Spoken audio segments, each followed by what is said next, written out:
सहनौ भुनक्तु सह वीर्यं करवावहैः तेजस्विनावतीतमस्तु मा विश्विदावहैः ॐ शान्ति शान्ति शान्तिः.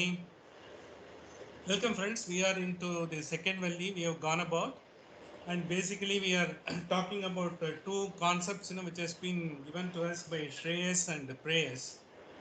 We have discussed the three mantras till so far. If you see, the second Valli is a sort of appreciation by Yama unto Nachiketa. He has withstood, all the sort of whatever attractions that has been given, because everything, whatever has been made, inducement it has been given to him, he stood by that. Still, he has been very steadfast on his goal. So that is what, finally the Yama expects.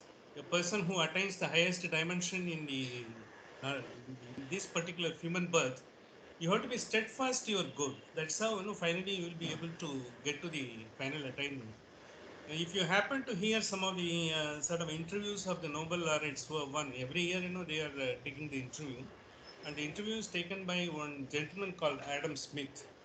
He is so efficiently taking the interview. You are able to get into, because how these people have struggled, because and not, not they were never expecting any Nobel Prize. They never worked for a Nobel Prize. It all came. It is incidental. It happened to them. It is like that. So they were always going into the areas with everyone, because dissuaded them, because why are you wasting your time on this area of research? I think this is useless, and some of them had to give it because they were not being haven't given a tenured position in the university. This time on Klasser, who has got the Nobel Prize, he has got because of his own commitment and his own passion for that particular subject. So he is not a professor in any of the universities. He has started his own outfit to do the research on this quantum mechanics. So that's why he is also one of the Nobel laureates of the three. So Aston and the Klasser and the Zillinger, because they are the three, who got the Nobel Prize for the physics. So you would be surprised how the passion has taken a place, because how the goal has been very strong to them, the commitment to them. Come what may, because that's how it. Because when you think, the comforts of life can't be compromised, then the goal will not be so strong. So that is how in our life, most of the things why we are not able to pursue is why we are not able to get to, because what we want, because we only say the missed opportunities. When all of us, can talk about a lot of missed opportunities, how the misfortune has come into the way. That's why we could not do. We attribute a reason for everything and all these things could have been overcome had we been, because the steadfast sort of dispassion like Nachiketa, we couldn't do it, because basically, we have got our own constraints. The constraints are, it's all constraints made out of the mind. Because we have been, our attitude is like that, our mental thoughts are like that, that's how, it has happened. The another thing is, we have seen, whatever way, we could carry on, we have carried on. So that's okay, because that's what we have done. To get to the dimension again, we need a lot of grace, because with that grace only you will have a lot of guts to stand by, whatever sort of vicissitudes come into your life, you will be able to withstand and go about that. So that is why Yama praises, because he addresses all the human beings, because this is what is happening, the Shreyas, prayers, and what Nachiketa achieved is not at all possible for any human being in the current world or even earlier world. It's only rarely 1 in million. As in Gita, they say it's only 1 in million. They try to sort of concentrate on me and get it. And 1 in million, out of that, who gets to know just about a fraction of me, by working on like that, it is so high a concept. We are trying to find what is that, to our understanding. That's how the Upanishad takes us.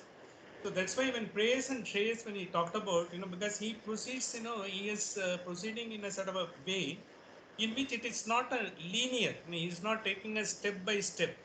Because if you see the Bhagavad Gita, Shanai Shanai here, that is every step, you will have to develop yourself, for a human being. But here, Yama takes you not step by step. He is taking from one dimension to another dimension very quickly. That is how for us, we need to get a lot of explanation to understand the mantras of Kathopanishad. But then this is have been the root for the Bhagavad Gita that we can't always forget. So first when he has done, because he said Shreyas prayers, he has given, he said, it has always come together and it binds a man, because every moment, you get both of them coming together, it binds a man. You will have to, by chance, if you are able to, because of your discrimination, you had the grace and you are able to get to the Shreyas, you almost become Adadanasya Sadhuhu. That is what the word is used. You almost become a Rishi. Sadhuhu, in the sense, you become something of a very, very high dimension, which is not possible. A lot of the people who have seen, they are all like that in Mahaparivar and other, they have reached that stage. That is what he says. That is possible. What he says is that is possible. Don't think it is not possible. But then for work, you will have to work on. So then he says, going to that. So among these two that he accepts preferable becomes sort of blessed, because whatever is, finally you get it, you become blessed. Otherwise, you are nothing is going to happen, because you are going to be in the world. You are going to get, whatever the pleasures that is being offered by the life. And till such time you find no meaning into that. Till such time you find a fancy into that, you will be having it. That is what every human being. Whatever we have started, because what we don't have any point of time, once you try to get it, it becomes a fancy. 25 years, 30 years before, to have an air conditioner is a fancy. Now air conditioner is the in thing. A dime a dozen is available. Now you will be looking for something, because with the inverter air conditioner and because DC air conditioner, so many other things, you will look for. Likewise, that becomes a fancy. So basically, for human attitude, if you want to give up something, you will have to something to hold on. Otherwise, you will not give up. So there are two concepts, normally you will be hearing in lectures. I'm just bringing it about because it is possible you will be hearing in other lectures also, just to understand the concept. There are pravritti and nivritti, two concepts they talk about it. Pravritti is the normal way where we are leading the life, but trying to fulfill our obligations and duties. So we do, because our duties, to our parents, our children, and our family, as well as to ourselves. We have to take care of ourselves also, because no one else will take care of. Because we have to, like Adhyatma, as we are taking, even you will have to take care of yourself physically also. That's what, in fact, Vivekananda has said: a good body, a good and strong body only will have the good mind to work on. So you will have that. That will be there. So how, because when we are taking care of the body, there is something called instinct. So when we have a human being, we have an instinct. A child has an instinct. A child, newborn child, even after a few months, has got the instinct to smile at his father, dad. How does he know it? No one has told him. He has not developed the mind to know that. But if you, the father comes, mother comes, and the mother, of course, certainly, because he or she is having a physical contact and she is always taking care of her. The father who goes for work and he comes in the evening, if you see the smile, will give us immediately identify with it. That is the human instinct. The human instinct, what we are getting through the body is that is inbuilt into us. And like animal has an instinct. If a deer sees even it smells a tiger somewhere nearby, it will just run very fast, go to a safer place. Like human being also, we have got an instinct. Even the child who has not been told, it has showed the instinct. Likewise, we have an instinct. Whenever something instinctively, we react. For that, you don't need. Once you have the body, instinct is part of it. Instinct is very deep, and instinct is really good. A person has to have instinct so that you will be able to act or react according to the needs of the time. And then comes the intellect. Intellect, how it comes, we are developing by knowing this is good, this is bad, and you are being told, these are all the things, you do's, and these are all the things don'ts. You try to get, and then you get the intellect. So once you know the intellect, because certain things they say, because even when you are young, you said, you should not be stealing. You don't have any opportunity. A 5-year boy is not going to steal somewhere. But he has been advised, don't steal and don't look for someone else's, things and all. Likewise, when you see, for him, it is not unknown. He has not experienced. But then still he listens to that. Intellect enables you to even go into that. But it stops at that. What happens, instinct and intellect, they are both required to live in this life, because intellect gives you the power to discriminate. More you try to identify, more you understand by your experience, you are able to identify, you have the discriminating power. But what it does is, it is also able to explore the unknown, because you don't whatever has been told to you about what is good for you, you don't immediately experience. You maybe experience 10 years hence. because then only you will have the opportunity when a young boy. Even some of us might not have experienced something. Only when it comes, then we will know what is good, what is not bad, and all. We may say, it should be you do charity, you do this and that and all. We don't do unless we really get into that. As Chinese proverb says, you don't have to learn anything. You will have to do something. Then only you will be able to learn. So if you want to talk about charity, if you want to know about charity, try to do something. Then only you will be able to do. And that will be out of your own earnings, your own wealth. If you try to do, they will be able to do much better, because that is how you will be able to learn. That's why intellect will take you to that. But it may be able to discuss and about the unknowable, whatever has not been known, because the scientists discuss a lot of concepts which is not known, they go there. Intellect goes, it will be able to do everything. But intellect is also very, very deep, it is also very required, very much it is there.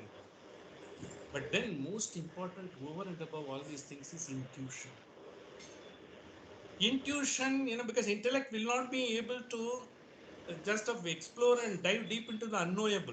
It may able to discuss the unknowable, it may able to gather the knowledge about the unknowable, whatever is available, but it will not be able to go beyond that. But the intuition is the one which will be able to really get you into the unknowable. Unknowable in the sense, intuition is happening. You will not be able to gather or learn intuition. Intuition comes. Intuition comes from the unknowable. Something you might thought never it is likely to happen. It happens. You don't know how it happens. That is the mystic experience. The human beings, as we have been given, the chitta, buddhi, mana, and ahankara, we have also been given the faculty to get into that particular great mystic experience of intuition. When you get to the intuition is much deep, and it gets you, because when we talk about God and all, it is only by intuition you will be able to, because nothing can be described, whether Nirguna Brahman or Saguna Brahman, nothing can be described. Only by intuition. Sometimes, something, because you are in a dire position, something saves you, something which you never expect, it happens, that mystical experience, you hold it, because that is where, because that is where, your God's grace has come to you, you are able to know that. That mystic experience is the intuition. So between the intellect and the instinct is the mind. The mind that works, it goes on. Mind takes you everywhere and all. Mind takes you, whatever comes, it doesn't discriminate. It takes everywhere and all. Finally, when you analyze and get the gist of it and take the discriminative experience, that comes to intellect. But the intellect also has got a limit. Why non-believers of God are there, atheists who are there and all? They see everything by intellect. If anything is explainable, even unknown thing is, if it is explainable, they will accept. But if it is not explainable or proven by any experiment or experience, they will not be able to accept. That is how the people. But why some people are in having believing in all those things, intuition because intellect can be explained by logic, it can be explained by argumentation, and it can be explained by discussion, debate, and all. But intuition can't be. When it happens, some miracle happens, you just cannot experience how it happens and all. For instance, because let us see some of the people who have become from skeptics to spiritual masters. So at least we can count few people who have become spiritual masters. One is Vivekananda himself. He questioned everything. Finally, he became a spiritual master par excellence because he had the mystical experience. The mystical experience was finally because he had the grace to be with Ramakrishna Paramahamsa, who got him into this line. And for that, because you will have to have a longing like Nachiketa to continuously just hold on to that. He was thinking, because it is just everything, should be explainable in this world. Because he was also, he was an intellectual. It was like that. Finally, when he was shown there is a mystical experience possible, then only Narendranath Datta could become a Swami Vivekananda. The another great experience is Chinmayananda. I have shared, sometimes during our Kathopanishad lectures. Chinmayananda was a skeptic. He went to Haridwar and he wanted to just find out how these Swamijis are cheating all these people who are believing in them. He said, they are all frauds and they are trying to eke out a living, by defrauding all these faithful people. He's basically Mr. Chinmayananda was English professor. He's very well learned in English and he knows the English literature and all. Was teaching in Kerala, in college in Kerala, of course in Delhi also. Balakrishna Nair has to be transformed into Chinmayananda. When he went there, he doubted everything. But he came across Swami Sivananda. You might have heard the great Swamiji, who was a doctor by profession, who's worked in Malaysia and sort of did a lot of service, for the people who didn't have any sort of means to get the service. And Sri Lanka I was there, and finally he settled in Haridwar. He has today also, if you go to Rishikesh, there is a Sivananda clinic, is there free clinic. That is one is taking care of all these sadhus, whoever is coming in. Because he was a medical professional, he established that. So when he went to Swami Sivananda, Sivananda also said, your doubt is valid. Anyone would have a doubt in this world. And slowly, he asked him to question about his, he slowly put him into by his own way. He asked him to test himself with whatever he is doubting. And after he slowly got, he got the initiation, he found out what is a mystical experience possible. That is how the Balakrishna Nair has become Chinmayananda. He was given Diksha by Sivananda. And as such, he wanted to learn as it is, all the Upanishad, everything, in the same situation in which the rishis must have done. He was afterwards referred to on Tapovanji Maharaj, who used to live in the upper echelons of Himalayas. He used to come for 4 to 5 months, down near Gangotri, and there he used to teach. So he was put into Tapovanji Maharaj and he went and talked. He was a Shishya there, and that's how he learned and he became a spiritual master Chinmayananda. So finally he told him, because when he wanted to be a Swami like him, Tapovanji Maharaj said, no, because you have got so much of a flair for language and how to express and how to discuss debate and all, you should go down and propagate. That's how when he took Bhagavad Gita as a sort of a passion for him, he came down. First few years, he didn't have even 10 people to attend his gatherings. In 1950 or 51, he came to Pune, and I think one of his friend organized a meeting itself. 4 to 5 people were there, and he could address individually everyone. That is how he started. But he took it as a passion, because he was so attracted by the concepts of Bhagavad Gita and Upanishad. He took Bhagavad Gita as the one, which can be easily be understood by any common human being in this world, and they can get the knowledge of that. That is how he has become. So that all came by intuition. A man who went there to write about the frauds of this all spiritual men, he became a spiritual man himself. That is how, because it came. This is where, when it comes, every experience comes. You doubt everything, you experience everything, you look everything with some sort of a candid doubt, because this is what is world is happening. You can't trust everyone blindly. So if everyone is trustable, if everyone is trustworthy, the world will be a wonderful place to live without any effort. But that is not the case, because the human beings are human beings. It all happens. It is the way of the world. This is what we'll have to see. See, that is how the Shreyascha Preyascha Manushyametehe, the second month when he says Samprete Vivinakti Diraha, you should be able to distinguish. It separates. But how it separates? Because by experience, by intuition only. By intellect, you can't be separated. You cannot go on questioning how it is that. Why are you doing? Because our own youngsters will ask, why are you giving Argyam? Why are you giving Padhyam? And why are you doing this? Why are you doing Mangalarati? Does God, why are you giving Nevedyam? Does God takes it? And all those things have been answered in a different way to be understood, by them and all. Like, because in the Mahaparival has a very simply answered, why Nevedyam should be offered. He said, because he gave him a book to read and asked him come after 10 days. A small book, just about some mantras and all. He went and read, and you just by heart it and come back and all. He came and recited to him, good, you've done it. So after that, he says, you told me everything, but this is from the book.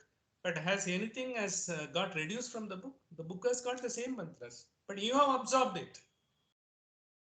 So Naivedya is like that. You are offering.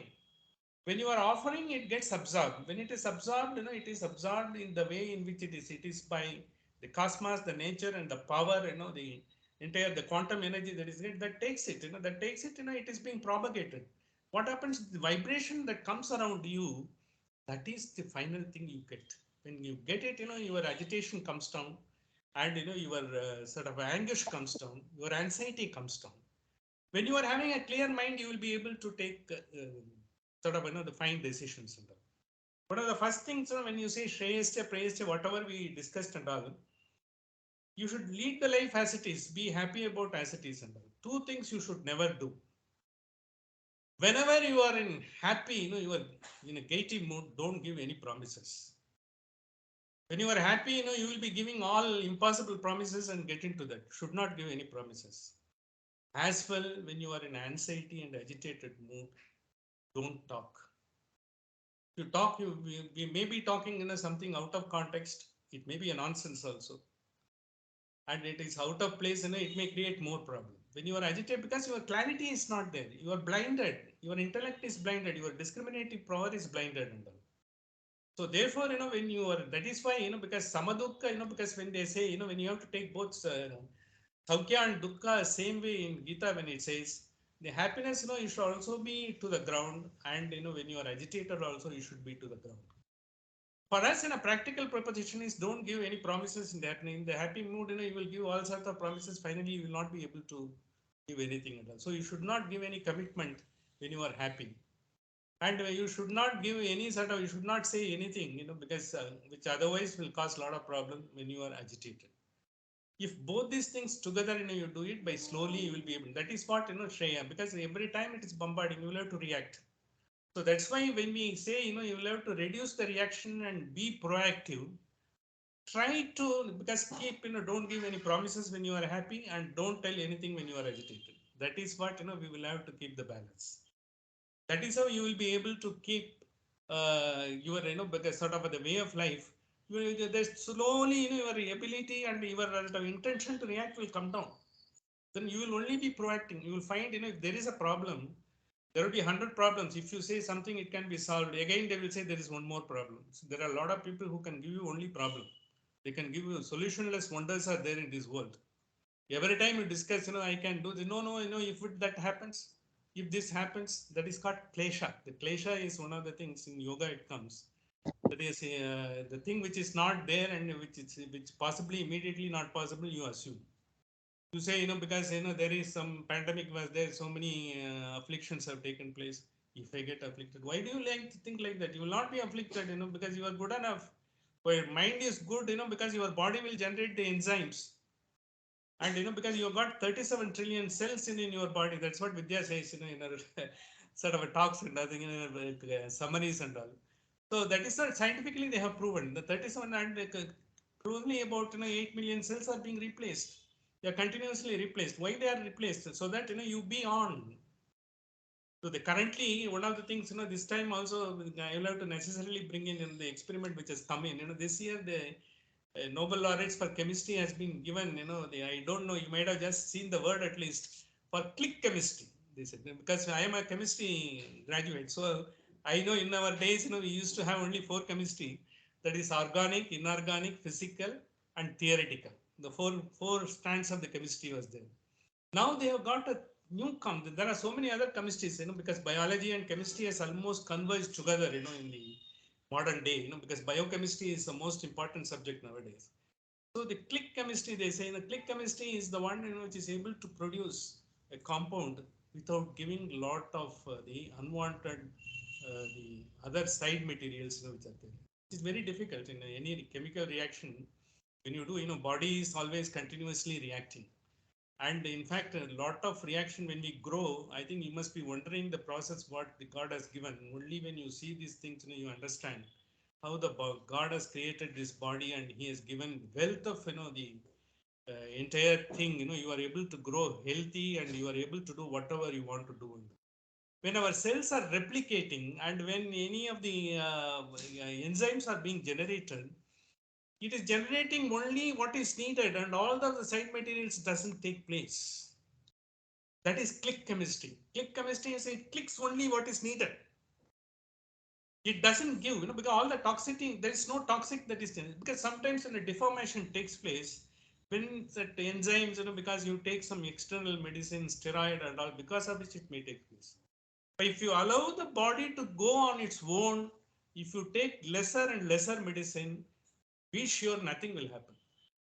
This is God has given that particular thing to us. This has been explained by this click chemistry, and it doesn't. But that is what they have replicated that process into the click chemistry. For which the three people who have got the Nobel Prize this time. One I don't lady from Italy. She has put into a sort of a real experiment on the human beings. Bertozzi, we call him Bertozzi, which was God. She has gone one step ahead of all the three people who have got. They have brought the concept, and she has got one Shapley. He is one of the person. He has got the second Nobel Prize incidentally. 2001, he got the Nobel Prize. He's again got the second Nobel Prize. He is the only second person to have got the two Nobel Prize, other than Madame Curie. Madame Curie, one with got her husband, and one with her for daughter. Both because she got, but she paid the price for it. She brought the radioactive material. Because of the radioactive, her health was affected. She is a Polish, settled in France. At that time, the education facility was more, and that's why she came to France and she settled in France. She's basically a Polish. So it's like that. This person has also got the second, and because he did something else for which he got the Nobel Prize in 2001, he got excited, and because he gave up that, because and he took a new interest in that, and he was jolly. Everyone was telling he's wasting his time, but he wasted his time fruitfully, because that is where his passion lies. And this lady, she took it as a challenge to test it on animals and human beings, so that the cancer fighting ability can be inbuilt. What they call this orthogonal click chemistry, they say, because that's what she has developed, and she has gone way beyond everything. Perhaps that lady would create a history, because she is possibly yet to get maybe a few more Nobel Prizes. She is like that one Italian lady, so committed. So she has been awarded. Likewise, when you see, the body has got this particular process. That is how it is. And another thing, because I was wondering, because I was just curious, because if you really see our population graph, up to 1750, up to 1800, it was same parallel. There was no, because your incoming and outgoing was this. Birth and death was almost same in the whole world, not only in India. And if you see at the time of independence, now we were just about 30 crores. And there is a cinema song in 1965, it says it is only 40 crores. Narpada Kodi, that's what it says. But today, within a span of 50 years, we have crossed 100, we are just about 120. They say by 2050, we will overtake the China also. How this world population, which was less than about 1.5 billion, before the beginning of the 20th century, by 21st century, even in the middle has not come, we are just going to 8 billion. How this multiplication was taking place? And again, the Princeton University, one professor was trying to give an analysis. He was the Nobel laureate last year. He has got something as asymmetric catalysis, asymmetric organocatalysis. That's what he has done. He says we have got something called, we might have read in our school days, called nitrogen fixation. Nitrogen fixation, more nitrogen is fixed, because you are the nutrition part of the grain, as well as the growth, as well as everything comes, and finally it gets into the human being. The human being also gets the benefit of it. And how the nitrogen fixation has increased, the grand fertilizer called urea was invented. It is nothing but NH3. It is a nitrogen and hydrogen. It is a combination. It was, and the usage of urea, if you see, without urea, because it's the over usage of urea. In fact, most of the diseases what we are getting is over usage of urea, because it is cost effective. The NPK is the combination. They should have nitrogen, potassium, and phosphorus. All the three should be together and give a balance. But because of the cost effectiveness in the green revolution, when it came, it was the urea which was used more. And by virtue of the urea only, what has happened, the urea has gone into and reacted, and most of your diabetes and heart disease has proliferated mainly virtue of the urea. But at the same time, you have got medicines, biochemistry has gotten a way to react with this. So your longevity has gone up and your population has gone up. You just imagine from up to 17, God is not so unkind, he will keep the graph, up to only particular 17, 18th centuries he kept, up to middle of 18th century he kept it, instead of a balance. And beginning of 20th century, it is only less than 1.5 billion entire population of the world. Now it is 8 billion within about, because what a short period. And I think, then if you see all your Upanishad concept, there are so many soul, even one soul is replicating so many things. Why God should suddenly decide to replicate so much? But if you really see overall into the whole creatures in this world, all including, the human beings, everything together, that number remains constant. So many other species have become extinct. We have come. 8 billion we have come. So many billions have gone.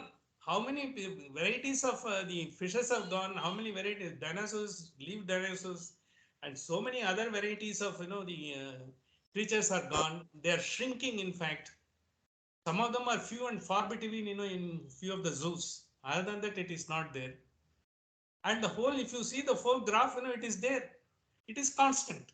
The God is not unkind, but the human beings has used to proliferate themselves at the cost of others. This is what the price we are paying. Have we maintained the balance? It is not that, most of us would not have been there if the population has not grown. That is different matter. We would have been something else. Because 84 lakhs, jantus are there. We might have been one of the jantus. We might have been happy, being that. That's how, it will be there and all. So if you see the scientifically as well as spiritually, how our masters have, because already thought in those days, why your Shreya and prayer has gone about, the consumerism has gone about. The consumerism, because the middle of the 20th century onwards, it has gone in leaps and bounds. It is a geometric proportion. Every 10 years, you get a sort of a new innovation and you get a new material, new medicine. The medicine is itself is in about a 10 billion industry, in every continent. So they are going on inventing the medicines because, they are finding the abnormalities, to be cured. Because it comes through your food. The food has come because of the fertilizers and other things, nitrogen fixation you are using it. So it's really a wonder, how these things have been taught by rather thought out by our rishis, and they have said. So if for every question there is an answer, provided you are able to go beyond the intellectual answers for that and logic. Beyond that, you will have to accept that. For instance, some of the questions you can't answer. Why you are giving Padyam, Argyam and all. Because it has been said, a Japanese scientist has sort of gone through and he said, your water molecules undergo a change with your focus of your sort of, the vibes and concentration. When you do it, because when your thoughts are good, your thoughts are nothing but energy. In the quantum field, you are energy because you are full of thoughts. The thoughts are there whether you like it or not, even when you are sleeping, when you are walking, or when you are sitting, or when you are discussing anything. You may be discussing something, your thoughts will be going in a different thing. You may be in United States in one point of time, then you may be in India or somewhere in UK and all like that. Tad dure tadvantike, then like that, you are like a god. Your thought is like a god. It can be there anywhere and all. But then when you focus your thoughts and it comes, the molecules just undergo a change. That is how he has found out, because like, the your ultrasound has said, when you put, the all the corn powder, finely tuned corn powder to a particular micron and put it on a plate, when you set the sound of Om, it forms into a beautiful geometric pattern, and it is wonderful to look at, because likewise, the every syllable, when you are talking about, it is creating the ultrasound effect on that. So is the water. Water molecules, when you are giving argyam, padyam, and all other things, when you are doing that, the water molecules undergo a change, and that change, when you give a tirtham and all, the changed water molecules get into something like a deuterium or tellurium into your body and gives you the best of effect on you. So this is how, the entire scientifically also, it has been brought about. None of the things are not without logic. So because only with the logic, if you are able to understand, you will never be able to do that. Because so many things we are hearing, because what has been prescribed to us, you recite, the Gayatri. The Gayatri, when you do it, internally you get the entire vibration that takes place. Even with the 1 minute concentration you do it, you get into a level, because your dimension is totally different from what others can do. Because yoga is Bahiranga yoga. Whatever, your asanas and all you are doing, that is Bahiranga. Antaranga is where you are able to dharana, dhyana. When you go into that, That is the highest level where you will be getting it. So this is exactly, because the Shreyas prayers and all, it is basically taking you, preparing you to get into a dimension. You get the intuition. You are capable of getting the intuition. Intuition is a mystical experiences. There are a lot of people, because shared their mystical experiences and all. Good, bad, and otherwise also. I know a person, because who said, there was, he never expected it, and he had a particular affliction. He thought, he will never be able to get through and sort of, get any sort of a cure for that. But it all a wonder, because by simply being, he was working on that, because let me not work, let me not bother about it. Let me just do my duty and let me follow my own sort of a way of doing it. It try to reduce, because what is food, you try to take it as a sort of a calibrated diet, because not by fixing up a dietitian and all. By experiment, he himself found out which suits him more. He did it, and finally he came out of the entire affliction. This I know. Now I have my personal experience. My own grandfather, he has sort of told me, he had, in those days something called, even if a small sort of the sort of you get some sort of a blisters come in your back or anything like that, it used to be considered so many things, because carbuncle, one thing was there. We may not be knowing about the disease. Once it was there and all. So many other things were there. Sometimes, if it is on the spine area, it will used to affect. The person will almost become a hunchbacked always. It is like that.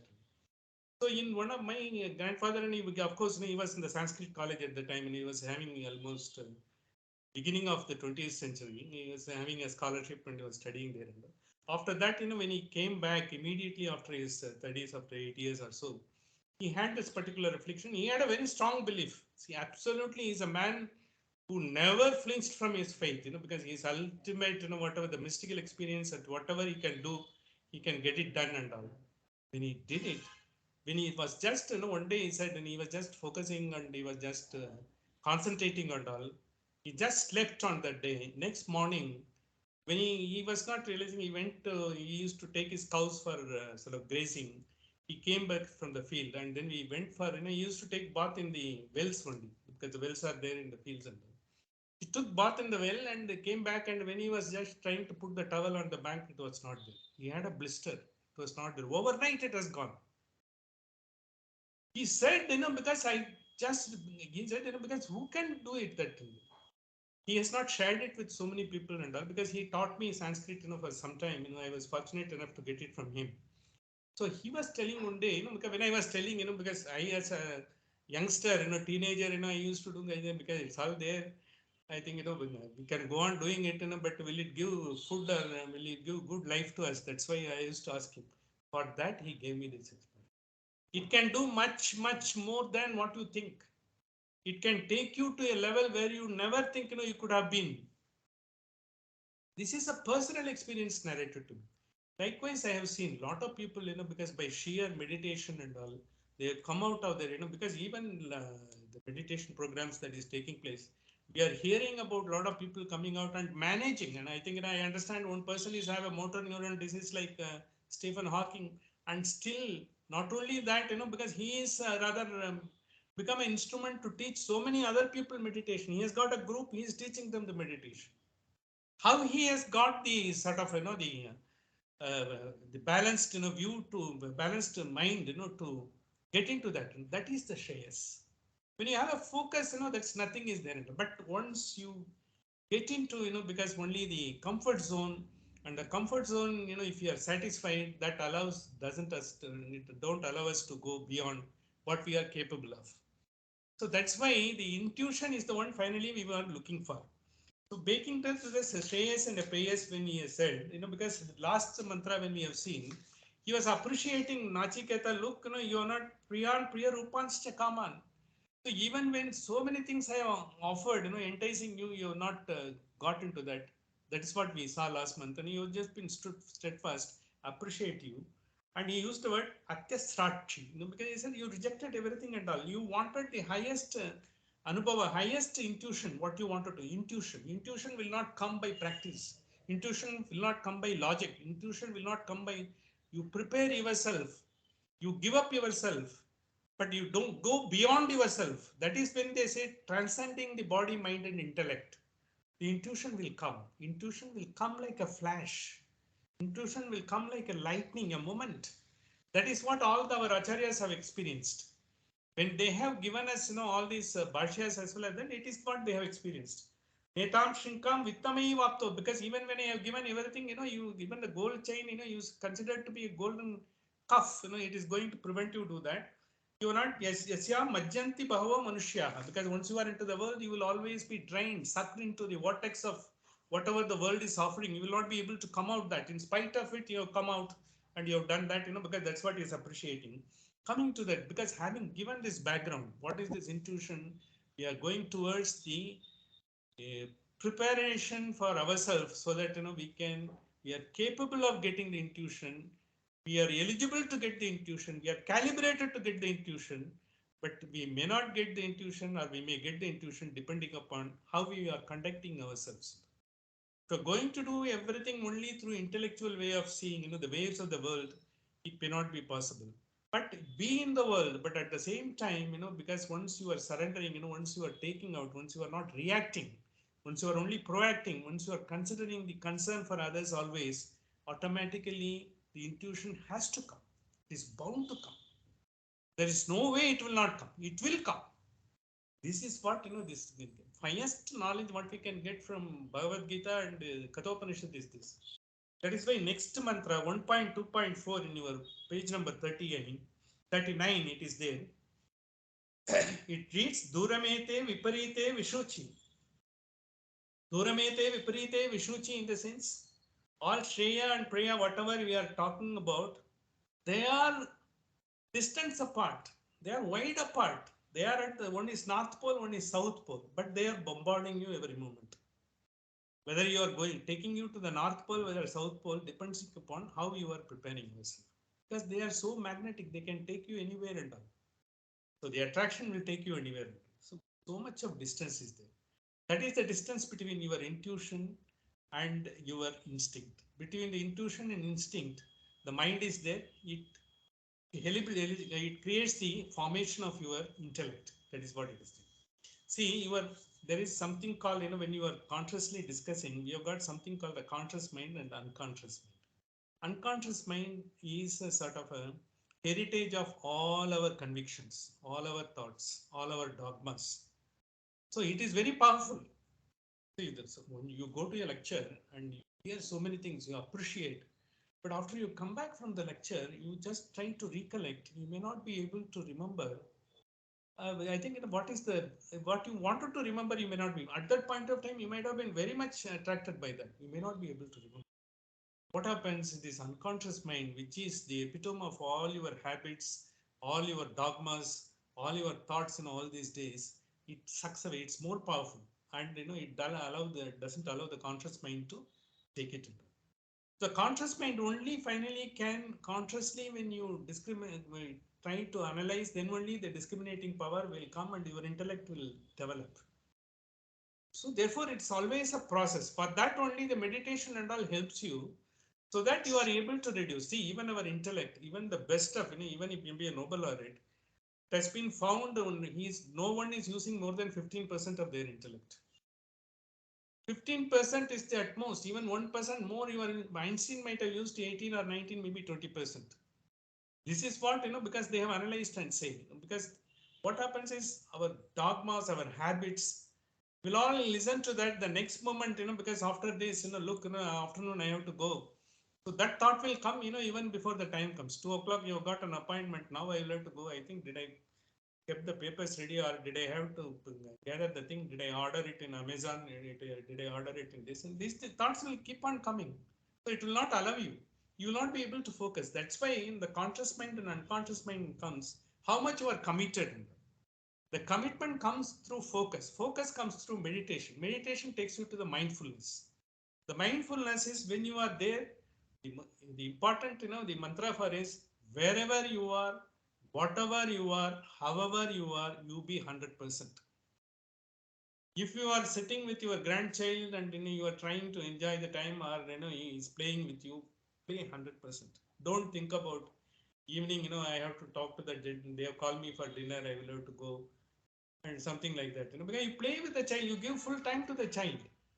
And when you go to the dinner, don't talk about, I think, but I'm missing my child, because he must be slept, by the time I'm going. Don't think about that. So you give 100% wherever you are, whatever you are, wherever you are, however you are, you give 100%. But ours is always, we think, we are so concerned about everything, so that we talk about or think about the things wherever we are there, which is not there. Because that is how, that is a habit. That comes, the unconscious mind always takes you there. So you will not be able to meaningfully spend the time, with the people who have invited you for a dinner, nor you will be able to meaningfully spend the time with your grandchild to play to the hilt, so that he also gets the joy, he also gets the pure joy only children can give. They are innocent, they don't have any logic, rhyme or reason. Without reason, they are happy, they smile. But are we able to smile without a reason? Even with a reason, we can't smile. Because that our unconscious, even without a reason, if you smile, they think, because who is this fellow, he's some mad guy, that's what they will say. See, that is where, once you say that, that is where, you open it, you make yourself sort of eligible to get the intuition. But we are not able to, we are all controlled, commanded, calibrated, by our own subconscious mind, dogmas, thoughts. Because you have formed a behavior which is sort of to be, appreciable by others as you think. They may not be even bothering about what you are doing, but you think. That is how, because once you are in that, once you have got this internal journey, Antaranga Bhava, once you come, Adhyatma, once you come, you will have to open up. You will have to open, even if something, you think, at the moment, it is a pleasant thing to say, if others, and if I say he will mistake, let him mistake. What is that? It is his problem. It is his funeral. Why are you worried about it? Let him think about it. See, I am not a God. Let him mistake me. What is that? Because I am what I am. When you are trained to be what I am, when you are there, whatever you are, however you are, wherever you are, 100%, you are eligible for the shreyas, and you almost become, you will not be reacting. Because there is nothing to react. You react, because possibly this is happening, that is happening. Tomorrow I have to catch the train. Why do you think about it? Only when you go to the station, see whether the train has come in time or not. You don't talk about, I will have to pack my luggage. I once you go and open the bag, then you talk about the package. And why you are thinking when you are somewhere else in the temple? You just give attention to the smiling God who is smiling at you and pitying you. I think you are not able to get to him, and you are still having all other things. It is like this. To mindfulness, the entire thing is good. And the next word is, which is very much used to us in all our Upanishad, avidyayacha vidyeti jnata. Vidyeti jnata. See, avidya, vidya, because two words, the Shreya and Preya are equal to avidya or vidya. That's what it is. Avidya, let us take, because it has been the translation given is ignorance, it is not ignorance. That is a wrong interpretation, wrong translation. Avidya is absence of knowledge. When you don't know, see, ignorance is you don't know anything about. You don't have anything. When you are ignorant, you will not be bothered. You will not be trying to find whether it is right or wrong. Absence of knowledge. Absence of knowledge, when it is there, because then that is avidya. In the avidya, what happens is you will be doing, because someone absence of knowledge in the sense, because you have been asked to every day do puja, every day go to the temple, or every day, because take bath in the morning, and because before doing anything, you do it, be clean. All those things will be there and all. You will be doing as a matter of practice. It has been told to you. You are not applying any logic or rhyme to that. That is okay. It is there. When you are doing everything as a matter of duty, vidya is good. Vidya is not bad. Because the prayers, when it is avidya, whatever you are doing, you are carrying on, whatever activity you are supposed to be carrying on to the best of your ability and without any attendant infallibility, so that, with the dexterity that is possible, with the dexterity when you do that, excel everything and all. Even the thought has to be dexterous. That will come when you are 100% wherever you are, however you are, whatever you are. If you're there and at that point of time, you will get 100%. This is what exactly avidya. Vidya, in the sense, once you do with avidya, once you know absence of knowledge, when you get the knowledge, It only helps you, avidya, if you see, I will just bring Isavasya Upanishad where we have said. So, avidya that enables you to take away your fear about the death and other things and all. Because you are doing everything as a matter of duty. You are not bothered. Till such time you are alive, you will be doing whatever has been, because you know you have to do it. And you are not concerned, whether there is no transactional in that. You are doing that. But because avidya, with a sort of a praise, with a more involvement, you will be doing everything a transactional. When they're transactional, you will be reacting every moment. There are people who will react everything and all. So they can't, you can't see them, acting at all. They will only be questioning. You say something, the solution, they will give another impediment to that, if it happens, because the person, is not destined to reach his destination. So why are you bothered about it? You leave that out. And that's what one Swamiji used to say, whenever you find some impossible situation in the world where you'll have to encounter, you don't react. And how am I to, because hold myself back? Karnatak. Just pretend as if you are listening, but don't bother about it. Leave it out. And he says those who are from Karnataka knows how Karnataka and others have to learn from it. That's what he used to jokingly tell. It is like that. So therefore, once you have that particular attitude, you will not be able to bother. And avidya is a wrong knowledge also. See, absence of knowledge, when you go on indulging, it become a wrong knowledge. By doing this, he has done that, he has taken the loan from bank and he has not paid it, because he has taken another loan and then he tried to do it, he took time. Likewise, businessmen, how they go on seeing it. So he has leveraged himself, he has grown so much, let me also do over leverage, finally you don't know how to manage. The person who has over leveraged already, he is prepared for everything. Even if he has to be brought down and even if he has to be shamed everywhere and he is not bothered. He is prepared for that. But you see him and a lot of people who try to emulate, they over leverage and finally they are not able to manage. But the conventional wisdom, because it's not applicable to them. But the people who are having a conventional wisdom, see, there are some companies, let me give you a small example. This is a sort of a Christian pure example. I am just taking the Indian companies only. There are so many, at least half a dozen companies in Chennai. They are all more than 100 years old. You can count how many companies are 100 years old in other parts of the country. They are there because they may be far less than what is there and all. Because in the tubes investments or the TVS, whoever is there, they are conservatives. They will not take, they will be sort of, all the youngsters will find, they don't know how to do business, because they will not go out of the way and all.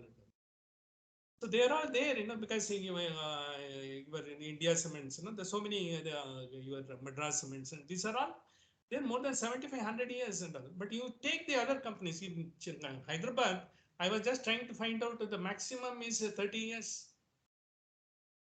And the 30 years also they are trying, because they are into the business. They're like ready laboratories and all. But others, most of them, they have started in, because Kesavan must be knowing, he was a Hyderabadi out and out and he knows how it is and all. Here the companies over 50 years is not possible now. Unless, after 20 years we come to know some of the companies are existing. In them. That shows they are conservative and they have not been, they have got some shares in them. So they are able to maintain them. They have not reacted every time and all. They are able to maintain, they are able to go and they are able to continue for years. So this is because there is a one famous book, in US, which came, because how many companies, were in the beginning, the Fortune 100, because the beginning of the 20th century, how many were there at the end of the century? Hardly 9 companies were there out of 100. So that shows, because they were not able to taken in and taken out, by what is happening. They were not reacting. They were proacting because they may be conservative, for us to look us, but they had the wisdom to carry on. This is the wisdom they are telling Shreyas, and this is the wisdom they are telling prayers. Vidya absinam, Vidya bipsinam. Vidya bipsinam, if you are an aspirant for the knowledge, you would definitely get it. Nachiketam samam anyo, because he says Nachiketa samam anyo. You will consider it to be, because everyone will be a Nachiketa if you are having that particular way not to react and get into the knowledge by being whatever you are, wherever you are, however you are. That is what will. Natva kama bahavo lolupantaha. Natva kamaha bahavo, because even so many attractions are there. Lolupantaha, in the sense you will not be frittered away. They will not shake you. They will not lolupantaha. This is why, Purusha Suktam, you see, Sahastra Chirsha Purusha, Sahasrata, Sahasrabhat, Sabhuvim, Visvato, Vritva, that is a Dasangulam. Purusha Evedagam, Sarvam, Yadbhutam, Echame, when you say, Nanya Panda, Ayanaya Vidyate. There is no other way, but then this is the only way by which you can get into the highest knowledge. The highest knowledge is about the Brahman or whatever, that intuition. The highest noble divine intuition, what you are able to get, is that is the only way. Here that same word is Natva Kama Bahavo Alolu Pantaha, because you have not gone into the other way, Alolu Pantaha, you have gone only by this way. Nanya Panda Enayavdete, what has been said by Purusha Suktam, same thing has been followed by Nachiketa. He is not following anything else. He has kept everything aside. He has just that focus, nothing has attracted, nothing has frittered him away, nor it has taken away. He has remained whatever he is, wherever he is, however he is, this is his goal. This is what the final advice he has given to us. This is the 1.2.4. I think, this has taken a little longer than what I presumed, because I wanted to bring the concept of instinct, intuition, and intellect. The intellect is good, but as long as the intellect, because when you are only depending upon the intellect, you will not be able to get into the highest possible mystic level which you are capable of. See, when you are at the intellect level, if you are questioning everything with the logic, you can become an atheist. An atheist does it, but atheist is not, they are all intellectuals. Whoever questioning is Dawning, whoever is there and whoever the world famous atheist, they are all intellectual par excellence, but they are limiting themselves to intellect and what could be explored, understood, and scientifically proven. But beyond what is there, beyond logic, the intuition cannot be explained by logic. Why it has happened? How my grandfather's blisters were cured overnight? There cannot be any medicinal explanation for anything like that. It's only mystical experience. We are capable of that great mystical experience. Without mystic, Upanishad and Veda cannot be understood. Mystic is because all the mystical experience is not something magic. It is by your own self, when you are elevating yourself to the dimension. It will be there. And Aurobindo has done exhaustively written in his sort of Science of Veda. I think, next week I will just share it with that. That today I will just conclude. With that, let us be whatever we are, wherever we are, however we are, and without reacting, taking everyone concerned into our, the scheme of things. That's what we can, at best, we can do. With this, I conclude today's session. Sahana vavatu, sahanau bhunaktu, sahaviryam karavavahaihi, tejasvina vadidamastuma vishvidavahaihi. Om Shanti Shanti Shanti. Now we will go for a meditation since Diwali is on the cards. We wish everyone a wonderful Diwali ahead, and Saubhagya Suktam is going to be the Suktam for today's meditation. Just put it on.